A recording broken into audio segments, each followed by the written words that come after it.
Hey everyone, welcome to Spell Break. तो पायल and Kritika Malik again tried justifying polygamy. See, last time जब हमने एक husband and दो wife का टॉपिक टच किया था तब कई लोगों को polygamy के बारे में डाउट्स थे. Plus some people were defending polygamy culture. So in this video we will touch that also. Other than that, पायल कृतिका अरमान कैसे मिले, how they all got married, इस पे हमने ऑलरेडी बात कर लिया है. तो वो जर्नी के बारे में हम लोग फिर से बात नहीं करेंगे. पर हाँ, ये नए इंटरव्यू में दिए गए कुछ नॉट सो सेंसिबल स्टेटमेंट्स देख लेते हैं. मतलब ये था कि मैं और पायल पहले से दोस्त थे, तो जब मेरा अरमान जी से बातचीत हुई तो एक होता है ना कि अगर मेरे मन में फीलिंग है तो सामने वाले के अगर मन में फीलिंग है वो चीज़ दिखती है, तो तब दोनों के फीलिंग्स आई। तो ये चीज़ पायल को पता थी कि फीलिंग्स आ रही है। पायल की with due permission and respect हमने डिसीजन लिया कि हम शादी करेंगे। और पायल की फ्रेंडशिप तो काफ़ी पुरानी है। और बाकी बात रही अरमान जी के साथ, तो मैं उनके साथ 6 से 7 दिन में शादी करी है। जिस दिन मैं उनसे मिली थी उसके 6 से 7 दिन बाद हमने शादी कर ली थी। अभी कृतिका के स्टेटमेंट का मीनिंग ये निकलता है that with all due respect to Payal, मैं एंड अरमान जी एक दूसरे को प्यार करने लगे एंड मिलने के 6-7 दिन के अंदर ही इनको प्यार हुआ एंड इन्होंने शादी कर ली।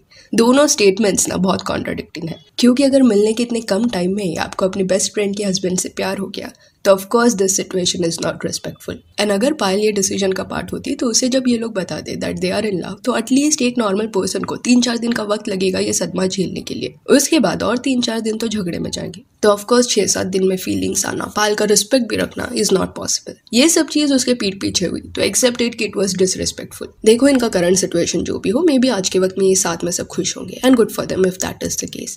पर मे बी कहीं ना कहीं लोगों को वो फैब्रिकेटेड स्टोरी से प्रॉब्लम है। इतने सालों में nowhere Kritika and Armaan have used the word cheating. उन्होंने ये कभी नहीं बोला कि we both cheated on Payal. Instead वो लोग यही बोलते रहे कि with all due respect to Payal हम दोनों प्यार में पड़े। ये भी स्टेटमेंट उन्होंने नहीं दिया है कि पायल काफी गुस्सा हुई थी जिस वजह से वो चीकू को लेके घर से चली गई ना। इसे भी उन्होंने काफी ज्यादा शुगर कोट करके ये बोला कि उसकी फैमिली नाराज हुई थी तो वो इन्फ्लुएंस में उनके साथ चली गई।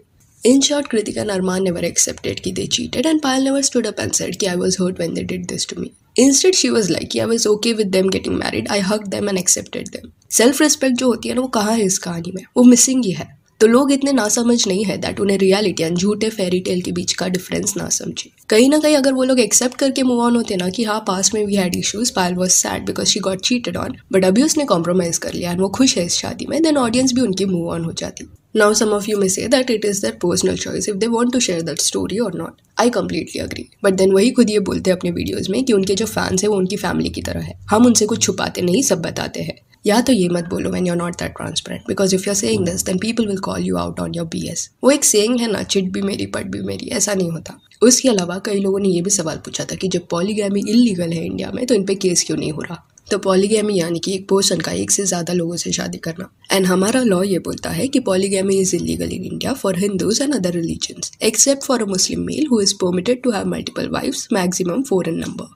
अभी अरमान के अगेंस्ट में भी केस इसलिए नहीं हुआ होगा बिकॉज उन्होंने लूप होल का इस्तेमाल करते हुए अपना रिलीजन चेंज कर दिया होगा। एंड अगर वो एक्सेप्शन कैटेगरी में आते हैं तो उन पे केस नहीं हो सकता। And let me give a disclaimer also, ये जो डिस्कशन है ना वो किसी भी रिलीजन के अगेंस्ट नहीं है। कई मेल्स आपको आज के वक्त में मिल जाएंगे जो एक्सेप्शन कैटेगरी में आते हैं, जिन पे ये लॉ लागू नहीं होता। वो पॉलीगैमी अपना सकते हैं, स्टिल वो उसके अगेंस्ट खड़े रहते हैं। तो जो लॉ था वर्ड टू वर्ड वही आई स्टेटेड हियर। फिर अभी अगर आपके मन में ये डाउट है कि क्या बिना कन्वर्ट हुए भी कुछ लोग ये लॉ से बच सकते हैं, तो इट हैज ऑलरेडी हैपेंड। एक कोलकाता में आदमी रहता था, उसका नाम कौशिक था। वो एक प्रिंटिंग प्रेस का कुछ काम करता था 2 बहनों के साथ, जिसका नाम जूमा एंड सोमा था। कौशिक ने इवेंचुअली प्लान किया कि वो जूमा के साथ शादी करेगा, पर जूमा की बहन सोमा ने बोला कि वो भी उससे प्यार करती है, अगर कौशिक ने उसे अपनाया नहीं तो वो खुद की जान ले लेगी। जिसके बाद कौशिक ने जूमा से शादी कर ली एंड वो शादी को रजिस्टर भी कराया। फिर सोमा के साथ भी उसने शादी की हिंदू रिवाज के अनुसार, पर लॉ के हिसाब से ये दूसरी जो शादी थी ना वो इलीगल है, पहली वाली लीगल है। प्लस कौशिक कभी कन्वर्ट भी नहीं हुआ था। तो उस वक्त पे कई लोगों ने पुलिस से सवाल पूछा कि कोई एक्शन क्यों नहीं लिया जा रहा जब ऐसे इलीगल चीजें हो रही है। इस पे पुलिस का ये कहना था कि जब तक कोई कंप्लेंट नहीं करता वो एक्शन नहीं ले सकते। एक्शन लेने के लिए कंप्लेंट किसी को करना पड़ेगा। बट क्योंकि झूमा जो लीगल वाइफ थी कौशिक की, she was okay with this polygamy arrangement, तो उसने कभी कंप्लेंट नहीं किया। सो इन अ वे अरमान भी सेम सिनेरियो में है। उसकी पहली वाइफ जो लीगली उसकी वाइफ है Payal, she is okay with this whole arrangement. जब उसके साथ ये सब हो रहा था, अगर वो कंप्लेंट करती तो एक्शन लिया जा सकता था। अभी सम ऑफ यू में से कि ऐसे तो कोई भी हस्बैंड अपनी पहली वाइफ को धोखा देगा एंड लॉ से बचने के लिए कन्वर्ट होकर दूसरी शादी करेगा, तो नहीं, ये इतना ईजी नहीं है। To protect people from such frauds, ये सिनेरियो को भी लॉ ने कवर किया है। अगर एक आदमी एक शादी करता है हिंदू रिवाज के हिसाब से, वो शादी हिंदू मैरिज एक्ट के अंदर आती है, तो वो आदमी कन्वर्ट होने के बाद अगर दूसरी शादी करता है तो ये एक्ट को वायलेशन माना जाएगा। जब तक वो अपनी पहली शादी को डिसॉल्व नहीं करता ना, तब तक इवन दो वो कन्वर्ट हुआ है, स्टिल उसकी दूसरी शादी ने एक्ट को वायलेट किया रहेगा। तो अगर किसी फीमेल के साथ ऐसा धोखा होता है तो उसके पास हक है वो आदमी के अगेंस्ट केस फाइल करने का। और हिंदू मैरिज एक्ट बहुत बड़ा है, मैंने सिर्फ उसके एक पार्ट का रेफरेंस आपको दिया बिकॉज कई कमेंट्स आए थे इससे रिलेटेड। अपने हक के बारे में अवेयर रहना is always a good thing, इसलिए I included this part. Also in my personal opinion polygamy is a very bad practice. कुछ लोग पॉलीगैमी के सपोर्ट में हो सकते हैं and that is your opinion, but I feel that it is not okay. And ये सुन के ये मत बोल लेना कि तुम फॉरवर्ड थिंकिंग वाली नहीं हो इसलिए you are saying this. Let me tell you, America जिसे हम अपेरेंटली बहुत फॉरवर्ड थिंकिंग वाली कंट्री समझते हैं ना, वहाँ भी पॉलीगैमी इलीगल है। वहाँ के लोग तो सीरियसली से लेते हैं, अगर ऐसा कोई केस पकड़ा जाता है तो स्ट्रिक्ट एक्शंस भी लिए जाते हैं। तो कुछ तो रीज़न होगा ना ये सब के पीछे कि क्यों पॉलीगैमी के अगेंस्ट इतने लोग हैं। बिग लव करके एक सीरीज है जो पॉलीगैमी पे बेस्ड है, उसे कभी देखना। यू विल रियलाइज कि marrying multiple people is not just about getting pleasures from different people. कई लोगों को लग सकता है कि मजे ही मजे है, बट ऐसा नहीं होता। ये सीरीज में एक आदमी है जिसकी 3 वाइफ है एंड उसका एक अलग सा कैलेंडर बनता है कि कब कौन सी वाइफ के साथ वो अपना नाइट शेयर करेगा। एंड वो जो 3 वाइफ है उन सब के अपने अपने फिजिकल नीड्स होते हैं जो उस हस्बैंड को एवरी नाइट पूरा करना होता है। दो उसके पर्सपेक्टिव से वो प्लेजर गिविंग का काम रोज कर रहा है, पर उसके वाइफ्स को तो 2 दिन में एक बार मौका मिलता है अपने हस्बैंड के साथ वक्त गुजारने का। तो अपेरेंटली ये सेंशुअल एक्टिविटीज़ करना इतना हेक्टिक हो जाता है इस आदमी के लिए कि इवेंचुअली एक काम की तरह वो ये चीज़ को करने लगता है।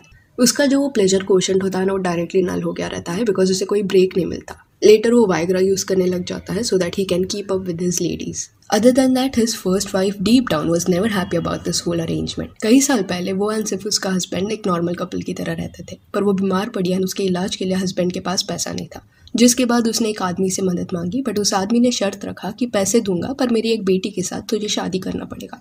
तो इस तरह मजबूरी में उसने दूसरी शादी की एंड कहीं ना कहीं पहली वाइफ होती बट शी कॉम्प्रोमाइज्ड। उसके बाद इस आदमी को वापस से प्यार हुआ एंड उसने तीसरी शादी भी कर ली।